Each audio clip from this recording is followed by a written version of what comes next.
ഇടുക്കിയുടെ ഹൈറേഞ്ച് മേഖലകളിൽ മഞ്ഞ് പുതച്ചു കിടക്കുന്ന ഒരു പുലർക്കാലം. സാധാരണഗതിയിൽ ശാന്തമായ ആ പ്രഭാതത്തെ കീറി മുറിച്ചുകൊണ്ടാണ് മഞ്ഞുമലയിലെ ഒരു തേയിലത്തോട്ടത്തിൽ നിന്ന് ആ നിലവിളി ഉയർന്നത്. തോട്ടം തൊഴിലാളിയായ മാരിയപ്പനാണ് അത് ആദ്യം കണ്ടത്. ഒരു വലിയ ആൽമരത്തിൻ്റെ ചുവട്ടിൽ മരവിച്ച നിലയിൽ ഒരു മൃതദേഹം. കഴുത്തിൽ ആഴത്തിലുള്ള ഒരു മുറിവ്. പക്ഷേ വിചിത്രമെന്ന് പറയട്ടെ, പരിസരത്തെങ്ങും രക്തത്തിൻ്റെ പാടുകൾ പോലും ഇല്ലായിരുന്നു. കൊല്ലപ്പെട്ടത് ആ നാട്ടിലെ പ്രമുഖ ബിസിനസ്സുകാരനായ രാഘവൻ നായരുടെ മകൻ സിദ്ധാർത്ഥ് ആയിരുന്നു. ക്രൈം സീനിലെ വിചിത്രമായ കാഴ്ചകൾ. മൃതദേഹത്തിന് തൊട്ടടുത്ത് വട്ടത്തിൽ അടുക്കി വെച്ച 9 കല്ലുകൾ. സിദ്ധാർത്ഥിൻ്റെ കയ്യിൽ മുറുകെ പിടിച്ചിരുന്ന ഒരു പഴയ താക്കോൽ. ശരീരത്തിൽ രക്തമില്ലാത്ത അവസ്ഥ. എന്നാൽ മണ്ണിൽ ഒരു തുള്ളി പോലും വീണിട്ടില്ല. വാർത്ത കാട്ടുതീ പോലെ പടർന്നു. കേസ് അന്വേഷിക്കാൻ സ്പെഷ്യൽ ഇൻവെസ്റ്റിഗേഷൻ ടീമിലെ ഡയറക്ടർ IPS ഓഫീസർ ആര്യൻ മാധവിനെ സർക്കാർ നിയോഗിച്ചു. ആര്യൻ സംഭവസ്ഥലത്തെത്തുമ്പോൾ സമയം ഉച്ചയോടടുത്തിരുന്നു. ചുറ്റും കൂടി നിൽക്കുന്ന നാട്ടുകാർക്കിടയിലൂടെ അയാൾ നടന്നു. മൃതദേഹം പരിശോധിച്ച ആര്യൻ്റെ നെറ്റി ചുളിഞ്ഞു. അയാൾ തൻ്റെ അസിസ്റ്റന്റ് സലീമിനെ അരികിലേക്ക് വിളിച്ചു. സലീം, ഇതൊരു സാധാരണ കൊലപാതകമല്ല, ഇതൊരു സിഗ്നേച്ചർ കില്ലിംഗ് ആണ്. ആ കല്ലുകൾ ശ്രദ്ധിച്ചോ? അത് വെറുതെ വെച്ചതല്ല. ആരോ നമ്മളോട് എന്തോ പറയാൻ ശ്രമിക്കുന്നുണ്ട്. അപ്പോഴാണ് ആര്യൻ്റെ ഫോണിലേക്ക് ഒരു അജ്ഞാത സന്ദേശം വന്നത്. ആദ്യത്തെ കല്ല് വീണ് കഴിഞ്ഞു. ഇനി 8 പേർ കൂടി. സമയം കുറവാണ് മിസ്റ്റർ ആര്യൻ. ആര്യൻ ചുറ്റും നോക്കി. ആൾക്കൂട്ടത്തിനിടയിൽ കറുത്ത ഹുഡി ധരിച്ച ഒരാൾ വനത്തിനുള്ളിലേക്ക് മറയുന്നത് അവൻ കണ്ടു. സലീം, അവിടെ ആരോ! ആര്യൻ ആ വ്യക്തിക്ക് പിന്നാലെ ഓടി. പക്ഷേ ഇടതൂർന്ന മഞ്ഞും കാടും ആ രൂപത്തെ നിമിഷങ്ങൾക്കുള്ളിൽ മറച്ചു കളഞ്ഞു. അവിടെ ബാക്കിയായത് സിദ്ധാർത്ഥിൻ്റെ മൃതദേഹത്തിനരികിൽ കണ്ട അതേപോലെയുള്ള ഒരു കല്ല് മാത്രം. ആരാണ് സിദ്ധാർത്ഥിനെ കൊന്നത്? ആ 9 കല്ലുകളുടെ രഹസ്യം എന്ത്? ആര്യനെ കാത്തിരിക്കുന്നത് അതിഭീകരമായ ഒരു പരമ്പര കൊലപാതകത്തിൻ്റെ തുടക്കമാണോ? ആ കറുത്ത രൂപത്തെ പിന്തുടർന്ന് വനത്തിനുള്ളിലെത്തിയ ആര്യനും സലീമിനും നിരാശയായിരുന്നു ഫലം. മഞ്ഞിൻ്റെ പുതപ്പിനുള്ളിൽ ആ രൂപം മാഞ്ഞു പോയിരിക്കുന്നു. തിരികെ ക്രൈം സീനിലെത്തിയ ആര്യൻ സിദ്ധാർത്ഥിൻ്റെ കയ്യിൽ കണ്ട ആ പഴയ താക്കോലിലേക്ക് ശ്രദ്ധ തിരിച്ചു. സാധാരണ വീടുകളുടെ താക്കോലുകളേക്കാൾ വലിപ്പമുള്ള ചെമ്പിൽ തീർത്ത ഒരു പുരാതനമായ താക്കോലായിരുന്നു അത്. അതിൽ 1984 എന്ന് കൊത്തിവെച്ചിരുന്നു. അന്വേഷണത്തിൻ്റെ ആദ്യ പടികൾ. ആര്യൻ ഉടൻ തന്നെ സിദ്ധാർത്ഥിൻ്റെ സുഹൃത്തുക്കളെയും കുടുംബാംഗങ്ങളെയും ചോദ്യം ചെയ്യാൻ തീരുമാനിച്ചു. സിദ്ധാർത്ഥിൻ്റെ അച്ഛൻ രാഘവൻ നായർ ആകെ തകർന്നു പോയിരുന്നു. ആര്യൻ അദ്ദേഹത്തോട് ആ താക്കോലിനെ കുറിച്ച് ചോദിച്ചു. ഇത് ഞങ്ങളുടെ പഴയ തറവാട്ടിലെ അറപ്പുരയുടെ താക്കോലാണല്ലോ. പക്ഷേ ഇത് വർഷങ്ങളായി കാണാനില്ലായിരുന്നു. ഇത് എങ്ങനെ സിദ്ധുവിൻ്റെ കയ്യിലെത്തി? രാഘവൻ നായരുടെ സ്വരത്തിൽ ഭയവും അത്ഭുതവും കലർന്നിരുന്നു. അറപ്പുരയിലെ കണ്ടെത്തൽ. ആര്യനും സംഘവും ഉടൻ തന്നെ രാഘവൻ നായരുടെ പഴയ തറവാട്ടിലേക്ക് തിരിച്ചു. വർഷങ്ങളായി പൂട്ടിയിട്ടിരിക്കുന്ന ആ അറപ്പുര തുറന്നപ്പോൾ അകത്തുനിന്നും വമിച്ചത് കാലപ്പഴക്കത്തിൻ്റെ മണമായിരുന്നു. അറപ്പുരയുടെ ചുവരിൽ പുതിയതായി വരച്ച 9 വൃത്തങ്ങൾ ആര്യൻ്റെ ശ്രദ്ധയിൽപ്പെട്ടു. അതിൽ ആദ്യത്തെ വൃത്തത്തിനുള്ളിൽ ഒരു വലിയ X അടയാളം ഇട്ടിരിക്കുന്നു. നിലത്ത് ചിതറിക്കിടക്കുന്ന പഴയ ഫോട്ടോകൾക്കിടയിൽ നിന്ന് ആര്യന് ഒരു ഡയറി കിട്ടി. ആ ഡയറി സിദ്ധാർത്ഥിൻ്റേതായിരുന്നില്ല. അത് വർഷങ്ങൾക്ക് മുൻപ് കാണാതായ സിദ്ധാർത്ഥിൻ്റെ അമ്മാവൻ വാസുദേവൻ്റേതായിരുന്നു. അതിലെ അവസാന പേജിൽ ഇപ്രകാരം എഴുതിയിരുന്നു: നമ്മൾ ചെയ്ത പാപത്തിന് ശിക്ഷ ലഭിക്കാനുള്ള സമയം വന്നെത്തിയിരിക്കുന്നു. 9 തലമുറകളുടെ ശാപം നമ്മളെ വേട്ടയാടും. വീണ്ടും ഒരു സന്ദേശം. അറപ്പുരയിലെ പരിശോധനയ്ക്കിടയിൽ ആര്യൻ്റെ ഫോൺ വീണ്ടും മുഴങ്ങി. ഇത്തവണ ഒരു ഫോട്ടോയാണ് സന്ദേശമായി വന്നത്. രണ്ടാമത്തെ കല്ലിനു മുകളിൽ ഒരു തുള്ളി രക്തം വീണുകിടക്കുന്ന ചിത്രം. സലീം, അടുത്ത ആൾ അപകടത്തിലാണ്. ആ ലിസ്റ്റിൽ അടുത്തത് ആരാണെന്ന് നമുക്ക് കണ്ടുപിടിക്കണം, ആര്യൻ അലറി. അതേസമയം നഗരത്തിലെ പ്രശസ്തനായ ഡോക്ടർ തോമസിൻ്റെ ക്ലിനിക്കിൽ വൈദ്യുതി നിലച്ചു. ഡോക്ടർ തൻ്റെ ക്യാബിനിലിരിക്കുമ്പോൾ പുറത്ത് ആരോ നടന്നു വരുന്ന ശബ്ദം കേട്ടു. കയ്യിലുണ്ടായിരുന്ന ടോർച്ച് തെളിച്ച ഡോക്ടർ ഞെട്ടിപ്പോയി. വാതിലിനു മുന്നിൽ ഒരു മുഖംമൂടി ധരിച്ച രൂപം, കയ്യിൽ ഒരു ശസ്ത്രക്രിയാ കത്തിയും 9 കല്ലുകളിൽ രണ്ടാമത്തെ കല്ലുമായി നിൽക്കുന്നു. ആര്യൻ ഡോക്ടർ തോമസിൻ്റെ അടുത്തെത്തുമോ? സിദ്ധാർത്ഥിൻ്റെ അമ്മാവൻ പറഞ്ഞ ആ പഴയ പാപം എന്താണ്? ഡോക്ടർ തോമസിൻ്റെ ക്ലിനിക്കിലെ ഇടനാഴിയിൽ ഭീതിയുടെ നിഴലുകൾ പടർന്നു. ടോർച്ചിൻ്റെ വെളിച്ചത്തിൽ ആ മുഖംമൂടിധാരിയെ കണ്ട ഡോക്ടർ പിന്നോട്ട് മാറി. ആരാ നീ? അയാളുടെ ശബ്ദം വിറച്ചു. മറുപടിയായി ഒരു ക്രൂരമായ ചിരി മാത്രം. അതേസമയം ആര്യനും സലീമും ഡോക്ടർ തോമസിൻ്റെ ക്ലിനിക്കിലേക്ക് ചീറിപ്പാഞ്ഞു വരികയായിരുന്നു. സിദ്ധാർത്ഥിൻ്റെ അമ്മാവൻ വാസുദേവൻ്റെ ഡയറിയിൽ കണ്ട രണ്ടാമത്തെ പേര് തോമസിൻ്റേതായിരുന്നു. സലീം, വേഗമാകട്ടെ, നമ്മുടെ കയ്യിൽ സമയമില്ല. ആര്യൻ തൻ്റെ സർവീസ് റിവോൾവർ ലോഡ് ചെയ്തു. ക്ലിനിക്കിൻ്റെ മുൻവാതിൽ തകർത്ത് ആര്യൻ അകത്തേക്ക് കയറി. അവിടെ നിശബ്ദത ഭയാനകമായിരുന്നു. പെട്ടെന്ന് മുകൾ നിലയിൽ നിന്ന് ഒരു അലർച്ച കേട്ടു. ആര്യൻ ഗോവണിപ്പടികൾ ഓടിക്കയറി ഡോക്ടറുടെ ക്യാബിനിലെത്തി. അവിടെ കണ്ട കാഴ്ച ഭീകരമായിരുന്നു. ഡോക്ടർ തോമസ് തറയിൽ വീണ് കിടക്കുന്നു. അയാളുടെ കഴുത്തിനു നേരെ ആ മുഖംമൂടിധാരി കത്തി ഓങ്ങുന്നു. നിൽക്ക്, അനങ്ങരുത്, ആര്യൻ അലറി. കൊലയാളി പെട്ടെന്ന് തിരിഞ്ഞു നോക്കി. ആ കണ്ണുകളിൽ പ്രതികാരത്തിൻ്റെ അഗ്നിയായിരുന്നു. ആര്യൻ വെടിവയ്ക്കാൻ തുനിഞ്ഞെങ്കിലും കൊലയാളി കയ്യിലുണ്ടായിരുന്ന ഒരു സ്മോക്ക് ഗ്രനേഡ് തറയിലിട്ടു. നിമിഷങ്ങൾക്കുള്ളിൽ ക്യാബിൻ മുഴുവൻ പുക കൊണ്ട് നിറഞ്ഞു. പുകയ്ക്കിടയിലൂടെ ആര്യൻ കൊലയാളിയെ പിടിക്കാൻ ശ്രമിച്ചു. ഒരു ചെറിയ മൽപ്പിടുത്തം നടന്നു. ആര്യൻ്റെ കൈ കൊലയാളിയുടെ കഴുത്തിലെ ഒരു മാലയിൽ തടഞ്ഞു. അത് പൊട്ടി ആര്യൻ്റെ കയ്യിൽ കിട്ടി. പക്ഷേ കൊലയാളി ജനൽ തകർത്ത് പുറത്തേക്ക് ചാടി ഇരുട്ടിൽ മറഞ്ഞു. ഞെട്ടിക്കുന്ന സത്യം. പുക അടങ്ങിയപ്പോൾ ആര്യൻ ഡോക്ടറെ പരിശോധിച്ചു. ഭാഗ്യത്തിന് അയാൾക്ക് ബോധം നഷ്ടപ്പെട്ടിരുന്നതേയുള്ളൂ. മുറിവുകളൊന്നുമില്ല. ആര്യൻ തൻ്റെ കയ്യിലുള്ള ആ മാലയിലേക്ക് നോക്കി. അതൊരു സാധാരണ മാല ആയിരുന്നില്ല. അതിൽ ഒരു പഴയ നാണയം കോർത്തിട്ടിരുന്നു. 1984 ഒരു 10 പൈസ നാണയം. 1984 സിദ്ധാർത്ഥിൻ്റെ കയ്യിലുണ്ടായിരുന്ന താക്കോലിലും ഇതേ വർഷം തന്നെയായിരുന്നു. ആര്യൻ ചിന്തിച്ചു. അന്വേഷണത്തിൽ തെളിഞ്ഞ പുതിയ കാര്യങ്ങൾ. 1984 ഈ മലയോര ഗ്രാമത്തിൽ നടന്ന ഒരു വലിയ ഉരുൾപൊട്ടലിൽ ഒരു ആദിവാസി കുടുംബം മുഴുവൻ തുടച്ചു നീക്കപ്പെട്ടിരുന്നു. രാഘവൻ നായരും ഡോക്ടർ തോമസും അന്ന് ഈ നാട്ടിലെ പ്രധാനികളായിരുന്നു. സിദ്ധാർത്ഥിൻ്റെ ഡയറിയിൽ കണ്ട പാപം ഈ സംഭവവുമായി ബന്ധപ്പെട്ടതാണോ? ആര്യൻ തൻ്റെ കയ്യിലുള്ള നാണയം സൂക്ഷിച്ചു നോക്കി. അതിൻ്റെ പുറകിൽ ചോര കൊണ്ട് 2 എന്ന് എഴുതിയിരുന്നു. രണ്ടാമത്തെ ഇര രക്ഷപ്പെട്ടെങ്കിലും കൊലയാളി തൻ്റെ ലക്ഷ്യം ഉപേക്ഷിക്കില്ലെന്ന് ആര്യന് ഉറപ്പായിരുന്നു. തിരികെ സ്റ്റേഷനിലെത്തിയ ആര്യനെ കാത്തിരുന്നത് മറ്റൊരു സന്ദേശമായിരുന്നു. ഒരു പഴയ റേഡിയോയിൽ നിന്ന് റെക്കോർഡ് ചെയ്ത ശബ്ദം.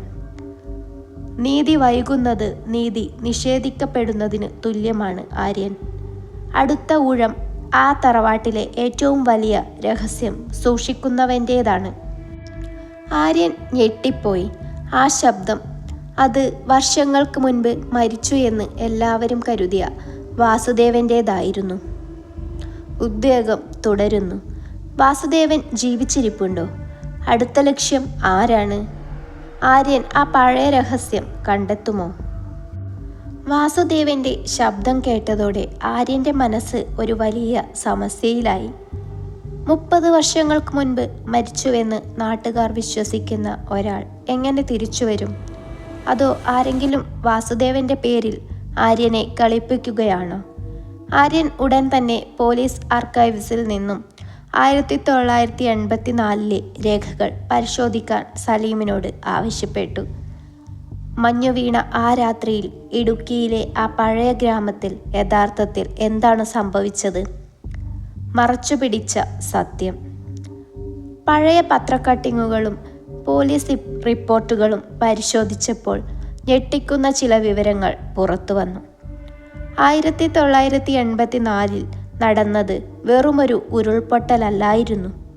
ഒരു വലിയ ഭൂമി കയ്യേറ്റം മറയ്ക്കാനായി ബോധപൂർവം സൃഷ്ടിച്ച ദുരന്തമായിരുന്നു അത്. ആദിവാസി കോളനിയിലെ ആളുകളെ ഒഴിപ്പിക്കാൻ അന്നത്തെ പ്രമാണിമാർ ചേർന്ന് ഡാമിനോട് ചേർന്നുള്ള ഒരു മൺതിട്ട തകർത്തു. ഈ ക്രൂരതയ്ക്ക് നേതൃത്വം നൽകിയത് രാഘവൻ നായരും ഡോക്ടർ തോമസും പിന്നെ ഒരു മൂന്നാമനും ആയിരുന്നു. സലീം ആ മൂന്നാമൻ ആരാണെന്ന് ഇവിടെ രേഖപ്പെടുത്തിയിട്ടില്ല. പേര് വെട്ടിമാറ്റിയിരിക്കുന്നു. ആര്യൻ പല്ല് കടിച്ചു. തറവാട്ടിലെ രഹസ്യ അറ. ആര്യൻ വീണ്ടും രാഘവൻ നായരുടെ തറവാട്ടിലെത്തി. ഇത്തവണ ലക്ഷ്യം ആ പഴയ അറപ്പുര തന്നെയായിരുന്നു. അവിടെയുള്ള 1984 എന്ന് രേഖപ്പെടുത്തിയ ഓരോ തടിപ്പലകയും അവൻ പരിശോധിച്ചു. പെട്ടെന്ന് തറയിലെ ഒരു പ്രത്യേക പലക അമർന്നു. ഒരു രഹസ്യ അറ തുറക്കപ്പെട്ടു. അതിനുള്ളിൽ ഒരു പഴയ ഫോട്ടോ ഫ്രെയിം ഉണ്ടായിരുന്നു. 3 യുവാക്കൾ ചിരിച്ചു നിൽക്കുന്ന ചിത്രം. രാഘവൻ നായർ, ഡോക്ടർ തോമസ്, പിന്നെ ആ മൂന്നാമൻ. ഫോട്ടോയിലുണ്ടായിരുന്ന ആ മൂന്നാമനെ കണ്ടപ്പോൾ ആര്യൻ്റെ ശ്വാസം നിലച്ചു. അത് മറ്റാരുമായിരുന്നില്ല, നിലവിലെ ആഭ്യന്തരമന്ത്രി KP വർമ്മയായിരുന്നു.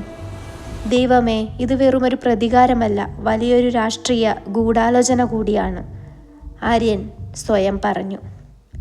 3ാമത്തെ കല്ല്. അപ്പോഴാണ് സലീമിൻ്റെ വയർലെസ് സെറ്റ് മുഴങ്ങിയത്. സാർ, മംഗളം കവലയിലെ പഴയ ചായക്കടയ്ക്ക് മുന്നിൽ 3ാമത്തെ കല്ല് കണ്ടെത്തി. കൂടെ ഒരു കവറുമുണ്ട്. ആര്യൻ കുതിച്ചെത്തി. കവറിനുള്ളിൽ ഒരു ചെറിയ കഷ്ണം കടലാസും ഒരു വിരലടയാളവും ഉണ്ടായിരുന്നു. കടലാസിൽ എഴുതിയിരുന്നത്, സത്യം വിളിച്ചു പറയാൻ ശ്രമിച്ചവനെ നിശബ്ദനാക്കിയത് ഓർമ്മയുണ്ടോ? 3ാമത്തെ ഇര തയ്യാറായി കഴിഞ്ഞു. ആര്യൻ ആ വിരലടയാളം സ്കാൻ ചെയ്തു ലാബിലേക്ക് അയച്ചു. മിനിറ്റുകൾക്കുള്ളിൽ മറുപടി വന്നു. ആ വിരലടയാളം സിദ്ധാർത്ഥിൻ്റേതല്ല, വാസുദേവൻ്റേതുമല്ല. അത് ആ തറവാട്ടിലെ പഴയ കാര്യസ്ഥനായിരുന്ന ശങ്കരൻ്റേതാണ്. ശങ്കരൻ? അയാൾ കഴിഞ്ഞ 10 വർഷമായി ജയിലിലല്ലേ? ആര്യൻ ആശ്ചര്യപ്പെട്ടു. അന്വേഷണത്തിനൊടുവിൽ ആര്യൻ ഒരു കാര്യം മനസ്സിലാക്കി. ശങ്കരൻ 3 ദിവസം മുൻപ് ജയിലിൽ നിന്ന് പരോളിൽ ഇറങ്ങിയിരിക്കുന്നു. സിദ്ധാർത്ഥിൻ്റെ കൊലപാതകത്തിന് തൊട്ടു മുൻപ്. കൊലയാളി ശങ്കരനാണോ അതോ ശങ്കരൻ അടുത്ത ഇരയാണോ? ട്വിസ്റ്റുകൾ അവസാനിക്കുന്നില്ല. ആര്യൻ ആഭ്യന്തരമന്ത്രിയെ ചോദ്യം ചെയ്യുമോ? ശങ്കരൻ എവിടെ ഒളിച്ചിരിക്കുന്നു?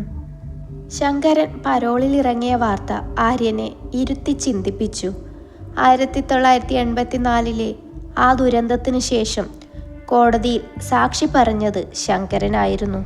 പക്ഷേ അന്നത്തെ പ്രമാണിമാർക്ക് അനുകൂലമായി മൊഴി മാറ്റിപ്പറഞ്ഞത് അയാളുടെ കുടുംബത്തിന് വലിയൊരു തുക പ്രതിഫലമായി ലഭിച്ചതുകൊണ്ടാണെന്ന് അന്ന് സംസാരമുണ്ടായിരുന്നു. സലീം, ശങ്കരൻ ഇപ്പോൾ എവിടെയുണ്ടാകും? ആര്യൻ ചോദിച്ചു. സർ, അയാൾ പരോളിലിറങ്ങിയ ശേഷം തൻ്റെ പഴയ വീട്ടിലേക്ക് പോയിട്ടില്ല. അയാൾ എവിടെയോ ഒളിവിലാണ്.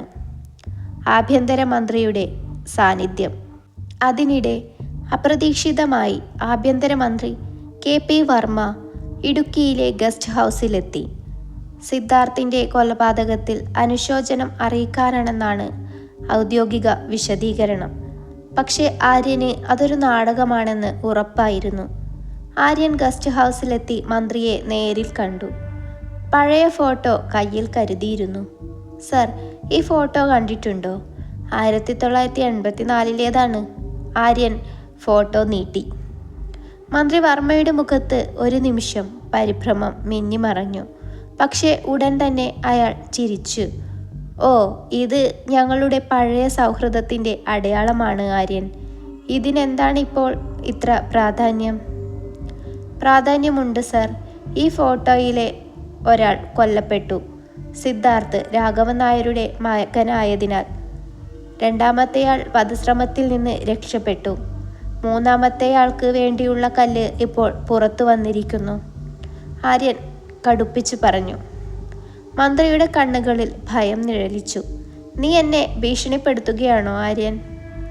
അല്ല സർ, മുന്നറിയിപ്പ് നൽകുകയാണ്. കൊലയാളി നിങ്ങളിലേക്ക് അടുക്കുന്നു. അന്ന് രാത്രി മഴ കനത്തു പെയ്തു. ആര്യൻ ശങ്കരൻ്റെ പഴയ തറവാടിന് സമീപം രഹസ്യ നിരീക്ഷണം ഏർപ്പെടുത്തി. കൊലയാളി അവിടെ വരുമെന്ന് ആര്യൻ കണക്കുകൂട്ടി. പെട്ടെന്ന് ഒരു പഴയ വീടിനുള്ളിൽ വെളിച്ചം കണ്ടു. ആര്യൻ തോക്കെടുത്ത് പതിയെ അകത്തേക്ക് നീങ്ങി. വാതിൽ തള്ളി തുറന്നപ്പോൾ അവിടെ കണ്ട കാഴ്ച അവനെ നടുക്കി. ശങ്കരൻ അവിടെയുണ്ട്, പക്ഷെ ജീവനോടെയല്ല. അയാൾ ഒരു കസേരയിൽ കെട്ടിയിടപ്പെട്ട നിലയിലായിരുന്നു. അയാളുടെ നെറ്റിയിൽ രക്തം കൊണ്ട് 3 എന്ന് എഴുതിയിരിക്കുന്നു. എന്നാൽ ഏറ്റവും വിചിത്രമായ കാര്യം അതല്ലായിരുന്നു. ശങ്കരൻ്റെ മൃതദേഹത്തിന് മുന്നിൽ ഒരു ടേപ്പ് റെക്കോർഡർ കറങ്ങുന്നുണ്ടായിരുന്നു. ആര്യൻ അത് പ്ലേ ചെയ്തു. ആര്യൻ, നീ വൈകിപ്പോയി. ശങ്കരൻ പാപം ഏറ്റുപറഞ്ഞു കഴിഞ്ഞു. 1984 മരിച്ചത് ആദിവാസികൾ മാത്രമല്ല, എൻ്റെ അച്ഛനും അമ്മയും കൂടിയായിരുന്നു. അവർക്ക് നീതി ലഭിച്ചില്ല. നിയമം അത് നൽകിയില്ല. അതുകൊണ്ട് ഞാൻ അത് നടപ്പിലാക്കുന്നു. ആ ശബ്ദം ആര്യനെ അത്ഭുതപ്പെടുത്തി. അത് വാസുദേവൻ്റേതല്ല, മറിച്ച് ഒരു സ്ത്രീയുടെ ശബ്ദമായിരുന്നു. സ്ത്രീയോ? സലീം അമ്പരന്നു. ആര്യൻ മൃതദേഹത്തിന് ചുറ്റും നോക്കി. അവിടെ ഒരു ചെറിയ ലോക്കറ്റ് കിടക്കുന്നുണ്ടായിരുന്നു. അതിൽ ഒരു പെൺകുട്ടിയുടെ പഴയ black and white photo. Saleem, ആ പഴയ ആദിവാസി കോളനിയിൽ നിന്ന് രക്ഷപ്പെട്ട ആരെങ്കിലും ഉണ്ടോ എന്ന് പരിശോധിക്കണം. ഇതിന് പിന്നിൽ ഒരു പെണ്ണാണ്. രഹസ്യങ്ങൾ ഒന്നൊന്നായി വെളിപ്പെടുന്നു. ആരാണ് ആ പെൺകുട്ടി? അവൾക്ക് സിദ്ധാർത്ഥുമായും മന്ത്രിയുമായും എന്താണ് ബന്ധം? ശങ്കരൻ്റെ കൊലപാതകം നടന്ന സ്ഥലത്തു നിന്നും ലഭിച്ച ആ പഴയ ബ്ലാക്ക് ആൻഡ് വൈറ്റ് ഫോട്ടോ ആര്യൻ്റെ മനസ്സിനെ അസ്വസ്ഥനാക്കി. ആ ഫോട്ടോയിലുള്ള പെൺകുട്ടിക്ക് സിദ്ധാർത്ഥിൻ്റെ പ്രായമേ തോന്നിക്കൂ. 1984 ഒരു കൊച്ചു കുട്ടിയായിരുന്ന അവൾ ഇന്ന് എവിടെയായിരിക്കും? ആര്യൻ ഉടൻ തന്നെ 1984 ദുരന്തത്തിൽ നിന്ന് രക്ഷപ്പെട്ടവരുടെ പട്ടിക വീണ്ടും പരിശോധിക്കാൻ സലീമിനോട് ആവശ്യപ്പെട്ടു. സർ, ആ റിപ്പോർട്ടിൽ പറയുന്നത് ആകെ 2 പേർ മാത്രമേ രക്ഷപ്പെട്ടുള്ളൂ എന്നാണ്. ഒന്ന്, അന്ന് ഡ്യൂട്ടിയിലുണ്ടായിരുന്ന ഒരു ഫോറസ്റ്റ് ഗാർഡ്. 2, ഒരു ചെറിയ പെൺകുട്ടി. അവളുടെ പേര് മീര എന്നാണ്. മീരയുടെ തിരോധാനം. ആര്യൻ മീരയെക്കുറിച്ച് കൂടുതൽ അന്വേഷിച്ചു. ദുരന്തത്തിന് ശേഷം അവളെ ഒരു അനാഥാലയത്തിലേക്ക് അയച്ചിരുന്നു. അവിടെ നിന്ന് 10ാം ക്ലാസ് കഴിഞ്ഞപ്പോൾ അവൾ അപ്രത്യക്ഷയായി. പിന്നെ ആർക്കും അവളെക്കുറിച്ച് ഒന്നും അറിയില്ല. സലീം, ഈ മീരയുടെ ഇപ്പോഴത്തെ രൂപം എങ്ങനെയുണ്ടാകും? അവൾക്ക് ഇപ്പോൾ ഏകദേശം 45 വയസ്സ് പ്രായമുണ്ടാകണം. അവൾ എവിടെയായിരിക്കും? ആര്യൻ ആ പഴയ ഫോട്ടോയിലെ ലോക്കറ്റ് സൂക്ഷിച്ചു നോക്കി. അതിൽ ഒരു ഹോസ്പിറ്റലിൻ്റെ ചിഹ്നം പതിഞ്ഞിട്ടുണ്ട്. Saint Mary's mission hospital. അന്വേഷണം ചെന്നെത്തിയത് ഡോക്ടർ തോമസിൻ്റെ പഴയ ക്ലിനിക്കിനടുത്തുള്ള അതേ ഹോസ്പിറ്റലിലാണ്. ആര്യൻ അവിടെ എത്തി പഴയ റെക്കോർഡുകൾ പരിശോധിച്ചു. അവിടെ ഒരു ഞെട്ടിക്കുന്ന സത്യം അവനെ കാത്തിരുന്നു. ആര്യൻ്റെ കണ്ടെത്തൽ. 10 വർഷം മുൻപ് ഈ ഹോസ്പിറ്റലിൽ ഒരു നേഴ്സ് ജോലിക്ക് ചേർന്നിരുന്നു. അവളുടെ പേര് മീര എന്നല്ല, ശ്രേയ എന്നായിരുന്നു. വിചിത്രമായ കാര്യം, ശ്രേയ കഴിഞ്ഞ മാസം ജോലി രാജിവെച്ചു. സിദ്ധാർത്ഥ് കൊല്ലപ്പെടുന്നതിന് കൃത്യം 3 ദിവസം മുൻപ്. 4ാമത്തെ കല്ല്. ആര്യൻ ശ്രേയ താമസിച്ചിരുന്ന വാടക വീട്ടിലേക്ക് കുതിച്ചു. വീട് പൂട്ടിയിരിക്കുകയായിരുന്നു. ആര്യൻ പൂട്ട് തകർത്ത് അകത്തു കയറി. അകത്തെ കാഴ്ച അവനെ തളർത്തിക്കളഞ്ഞു. ചുവരുകൾ മുഴുവൻ Raghavan Nair, doctor Thomas, KP Varma എന്നിവരുടെ ഫോട്ടോകൾ കൊണ്ട് നിറച്ചിരിക്കുന്നു. ഓരോ ഫോട്ടോയ്ക്ക് താഴെയും അവരുടെ പാപങ്ങൾ ചുവന്ന മഷി കൊണ്ട് എഴുതി വച്ചിട്ടുണ്ട്. പെട്ടെന്ന് ആര്യൻ്റെ കണ്ണുകൾ മേശപ്പുറത്തിരുന്ന ഒരു ചെറിയ പെട്ടിയിലുടക്കി. അത് തുറന്നപ്പോൾ അതിൽ 4-ാമത്തെ കല്ലിരിക്കുന്നു, കൂടെ ഒരു കുറിപ്പും. ആര്യൻ, നീ മിടുക്കനാണ്. എൻ്റെ അടുത്ത ഇരയെ നീ കണ്ടെത്തിക്കഴിഞ്ഞു. പക്ഷേ അവനെ തടയാൻ നിനക്കാവില്ല. കാരണം അവൻ ഇപ്പോൾ നിന്റെ തൊട്ടടുത്തു തന്നെയുണ്ട്. ആര്യൻ പുറകോട്ട് തിരിഞ്ഞപ്പോൾ കണ്ടത് സലീമിൻ്റെ ഫോണിലേക്ക് ഒരു കോൾ വരുന്നത്. സലീം ഫോൺ എടുത്തു. അവൻ്റെ മുഖം വിളറി. സർ, കൺട്രോൾ റൂമിൽ നിന്ന് വിളിച്ചതാണ്. ഡോക്ടർ തോമസ്, അയാൾ ആശുപത്രിയിൽ വെച്ച് കൊല്ലപ്പെട്ടു. ഇൻസുലിൻ ഓവർഡോസ് കൊടുത്ത് ആരോ കൊന്നതാണ്. അവിടെ 4-ാമത്തെ കല്ല് കണ്ടെത്തിയിട്ടുണ്ട്. ആര്യൻ ഞെട്ടിപ്പോയി. തൻ്റെ കയ്യിലുള്ള പെട്ടിയിലിരുന്ന കല്ല് വെറുമൊരു കബളിപ്പിക്കലായിരുന്നു. കൊലയാളി ആര്യനെ വഴിതിരിച്ചുവിട്ട് തൻ്റെ അടുത്ത ലക്ഷ്യം പൂർത്തിയാക്കി കഴിഞ്ഞു. സലീം, ഡോക്ടർ മരിക്കുമ്പോൾ അവിടെ ആരാണ് ഉണ്ടായിരുന്നത്? സർ, അവിടെ ഡ്യൂട്ടിയിലുണ്ടായിരുന്ന നഴ്സിനെ ആർക്കും അറിയില്ല. അവൾ മാസ്ക് ധരിച്ചിരുന്നു. ആര്യൻ തൻ്റെ റിവോൾവർ എടുത്തു. അവൾ അവിടെ തന്നെയുണ്ടാകും. ഹോസ്പിറ്റൽ വളയൂ, നമുക്ക് മീരയെ പിടിക്കണം. കളി മുറുകുന്നു. മീര ആര്യൻ്റെ കണ്ണു വെട്ടിച്ച് രക്ഷപ്പെടുമോ? 5-ാമത്തെ ഇര ആരായിരിക്കും? ആഭ്യന്തരമന്ത്രി വർമ്മയുടെ പങ്ക് എന്താണ്? ഹോസ്പിറ്റൽ പരിസരം പോലീസ് വളഞ്ഞു. ആര്യൻ ഓരോ വാർഡും പരിശോധിച്ച് മുന്നേറി. കൊലയാളി ഇത്ര പെട്ടെന്ന് അവിടെ നിന്ന് രക്ഷപ്പെടാൻ വഴിയില്ലെന്ന് അവന് ഉറപ്പായിരുന്നു. പെട്ടെന്ന് മോർച്ചറിക്ക് സമീപമുള്ള ഇടനാഴിയിൽ ഒരു വെള്ള വസ്ത്രധാരി ഓടിമറയുന്നത് ആര്യൻ കണ്ടു. സലീം, ബാക്ക് ഗേറ്റ് ബ്ലോക്ക് ചെയ്യൂ. ആര്യൻ ആ രൂപത്തിന് പിന്നാലെ പാഞ്ഞു. ഹോസ്പിറ്റലിൻ്റെ ടെറസിലേക്കാണ് ആ വഴി നീളുന്നത്. ടെറസിലെത്തിയപ്പോൾ അവിടെ ആരുമുണ്ടായിരുന്നില്ല. മഞ്ഞു പെയ്തുകൊണ്ടിരിക്കുന്ന ആ രാത്രിയിൽ ദൂരെ കാട്ടിലെ മരങ്ങൾ കാറ്റിലാടുന്നത് മാത്രം കാണാം. നിഴലിലെ വേട്ടക്കാരി. മീര, എനിക്കറിയാം നീ ഇവിടെയുണ്ടെന്ന്. ഇനി നിനക്ക് രക്ഷപ്പെടാനാവില്ല. ആര്യൻ തോക്ക് ചൂണ്ടി ഉറക്കെ പറഞ്ഞു. ഒരു തൂണിനു പിന്നിൽ നിന്ന് ആ രൂപം പതിയെ പുറത്തേക്ക് വന്നു. വെള്ള നേഴ്സ് യൂണിഫോമിൽ രക്തക്കറയുമായി നിൽക്കുന്ന ശ്രേയ. അവളുടെ മുഖത്തെ മാസ്ക് അവൾ സാവധാനം മാറ്റി. എന്നെ മീര എന്ന് വിളിക്കരുത് സർ. മീര 1984 ആ മണ്ണിൽ മരിച്ചുപോയി. ഇപ്പോൾ നിങ്ങൾക്ക് മുന്നിൽ നിൽക്കുന്നത് പ്രതികാരം മാത്രമാണ്. അവളുടെ സ്വരം കല്ലിച്ചതായിരുന്നു. നീ നിയമം കയ്യിലെടുക്കുകയാണ് മീര. സിദ്ധാർത്ഥിനും ഡോക്ടർ തോമസിനും ഇതിൽ എന്ത് പങ്കാണുള്ളത്? നിന്റെ കുടുംബത്തെ കൊന്നത് അവരല്ലല്ലോ. ആര്യൻ അവളെ സംസാരത്തിൽ തളച്ചിടാൻ ശ്രമിച്ചു. അല്ലേ? അവൾ പൊട്ടിച്ചിരിച്ചു. രാഘവൻ നായർ ആജ്ഞ നൽകി. ഡോക്ടർ തോമസ് വ്യാജ മരണ സർട്ടിഫിക്കറ്റുകൾ തയ്യാറാക്കി. വർമ്മ തൻ്റെ അധികാരം ഉപയോഗിച്ച് ആ സത്യം കുഴിച്ചുമൂടി. സിദ്ധാർത്ഥ്, അവൻ ആ പാപത്തിൻ്റെ അനന്തരാവകാശിയായിരുന്നു. ആ താക്കോൽ അവൻ സൂക്ഷിച്ചിരുന്നത് എന്തിനാണെന്ന് അറിയാമോ? എൻ്റെ അച്ഛൻ്റെയും അമ്മയുടെയും അസ്ഥികൾ അടക്കം ചെയ്ത ആ പഴയ നിലവറ തുറക്കാൻ. അപ്രതീക്ഷിത നീക്കം. ആര്യൻ ഒരു പടി മുന്നോട്ട് വെച്ചു. അവർക്ക് ശിക്ഷ വാങ്ങിക്കൊടുക്കാൻ എനിക്ക് സാധിക്കും മീര. തോക്ക് താഴെയിടൂ. ശിക്ഷയോ? ഈ നാട്ടിലെ നിയമം ആർക്കൊപ്പമാണെന്ന് നമുക്ക് 2 പേർക്കും അറിയാം ആര്യൻ. പെട്ടെന്ന് അവൾ തൻ്റെ കയ്യിലിരുന്ന ഒരു റിമോട്ട് ഉയർത്തിക്കാട്ടി. ഈ ഹോസ്പിറ്റലിൻ്റെ ഓക്സിജൻ പ്ലാന്റിൽ ഞാൻ സ്ഫോടക വസ്തുക്കൾ വെച്ചിട്ടുണ്ട്. നീ എന്നെ പിടിക്കാൻ ശ്രമിച്ചാൽ ഇവിടെയുള്ള 100 കണക്കിന് രോഗികൾ എൻ്റെ കൂടെ മരിക്കും. ആര്യൻ സ്തംഭിച്ചുപോയി. അവൾ ഒരു കൊലയാളി മാത്രമല്ല, ഒരു ചടുലമായ ബുദ്ധിയുള്ള പോരാളി കൂടിയാണെന്ന് അവൻ തിരിച്ചറിഞ്ഞു. നീ എന്തിനാണിത് ചെയ്യുന്നത്? 5-ാമത്തെ കല്ല്, അത് ആർക്ക് വേണ്ടിയുള്ളതാണെന്ന് നിനക്കറിയാമോ ആര്യൻ? അത് രാഘവൻ നായർക്ക് വേണ്ടിയുള്ളതല്ല, അത് നിനക്കു വേണ്ടിയുള്ളതാണ്. ആര്യൻ ഞെട്ടി. എനിക്ക് വേണ്ടിയോ? അതെ, കാരണം നീ സത്യം അന്വേഷിക്കുന്നു. പക്ഷേ സത്യം നിനക്ക് താങ്ങാൻ പറ്റുന്നതിലും വലുതാണ്. നിന്റെ അച്ഛൻ റിട്ടയർഡ് IG മാധവൻ നായർ 1984 ആ കേസ് അട്ടിമറിച്ച പോലീസുകാരൻ അദ്ദേഹമായിരുന്നു. ആര്യൻ്റെ കയ്യിലുണ്ടായിരുന്ന തോക്ക് വിറച്ചു. തൻ്റെ അച്ഛൻ ഒരു കുറ്റവാളി ആയിരുന്നു എന്ന സത്യം അവനെ തളർത്തിക്കളഞ്ഞു. ആ തക്കം നോക്കി മീര ടെറസിൽ നിന്ന് താഴെയുള്ള ഒരു ലോറിയിലേക്ക് ചാടി. നിമിഷങ്ങൾക്കുള്ളിൽ അവൾ ഇരുട്ടിൽ അപ്രത്യക്ഷയായി. കഥ മാറുകയാണ്. സ്വന്തം അച്ഛൻ്റെ ഭൂതകാലം ആര്യനെ തളർത്തുമോ? അഞ്ചാമത്തെ കല്ല് ശരിക്കും ആര്യന് വേണ്ടിയാണോ?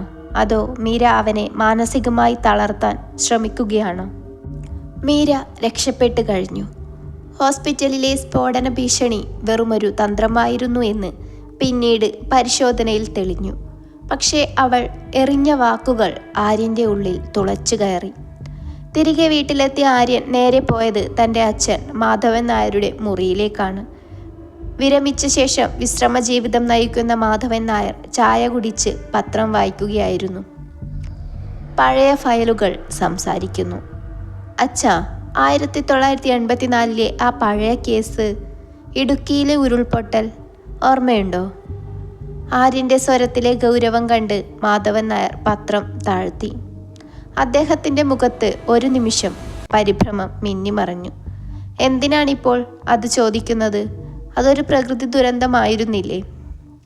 അല്ലായിരുന്നു അച്ഛാ, അത് രാഘവൻ നായരും വർമ്മയും ചേർന്ന് നടത്തിയ കൂട്ടക്കൊലയായിരുന്നു.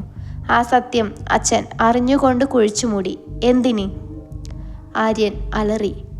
മാധവൻ നായർ കുറച്ചുനേരം നിശബ്ദനായിരുന്നു. പിന്നീട് ഒരു ദീർഘനിശ്വാസത്തോടെ പറഞ്ഞു, ആര്യൻ, ചിലപ്പോൾ വലിയൊരു നന്മയ്ക്ക് വേണ്ടി ചില സത്യങ്ങൾ മറച്ചു പിടിക്കേണ്ടി വരും. അന്നത്തെ സർക്കാർ വീഴാതിരിക്കാനും നാട്ടിൽ കലാപം ഉണ്ടാവാതിരിക്കാനും എനിക്ക് അത് ചെയ്യേണ്ടി വന്നു. പ്രതിഫലമായി എനിക്ക് ലഭിച്ചത് ഈ IG പദവിയും സമാധാനവുമാണ്. സമാധാനമോ? അച്ഛൻ വിറ്റത് മീരയെ പോലെയുള്ള പാവങ്ങളുടെ നീതിയാണ്, ആര്യൻ പുച്ഛത്തോടെ പറഞ്ഞു. 6ാമത്തെയും 7ാമത്തെയും കല്ലുകൾ.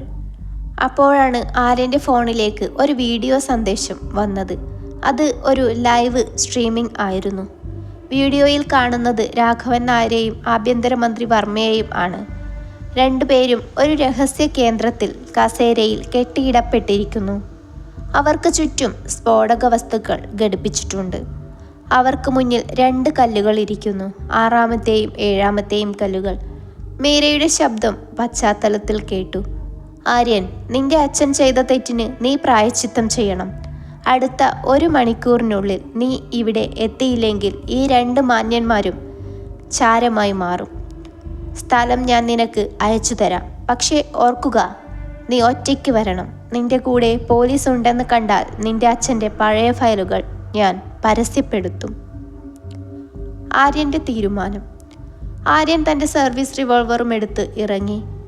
സലീം തടയാൻ നോക്കിയെങ്കിലും ആര്യൻ അവനെ മാറ്റി നിർത്തി. ഇതെൻ്റെ കുടുംബത്തിൻ്റെ പാപമാണ് സലീം, ഇത് ഞാൻ തന്നെ തീർക്കണം. മീര അയച്ച ലൊക്കേഷൻ ആ പഴയ തറവാട്ടിലെ നിലവറയായിരുന്നു.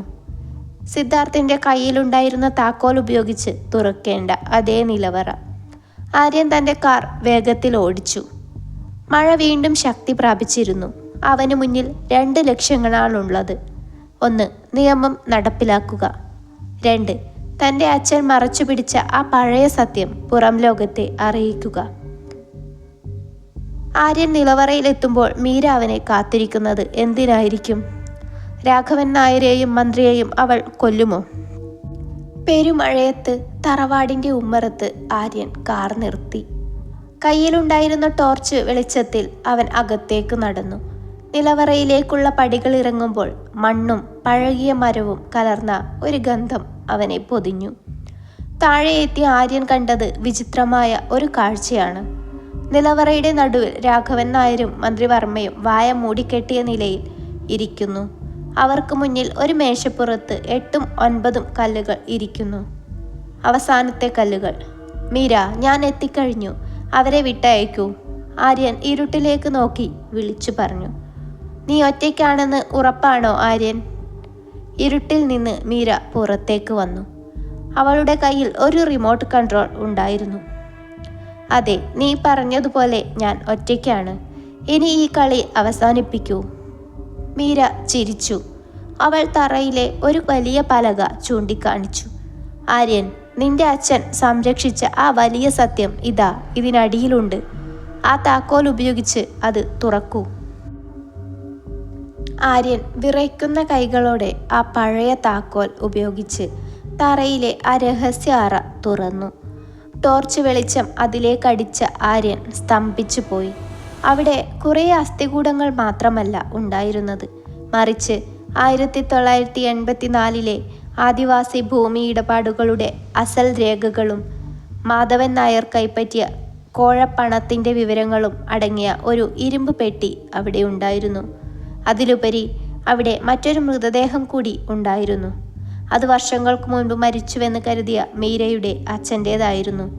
അയാളെ ഉരുൾപൊട്ടലിലല്ല കൊന്നത്, മറിച്ച് വെടിവെച്ചു കൊന്ന് അവിടെ കുഴിച്ചു മൂടിയതായിരുന്നു. ഞെട്ടിക്കുന്ന വെളിപ്പെടുത്തൽ.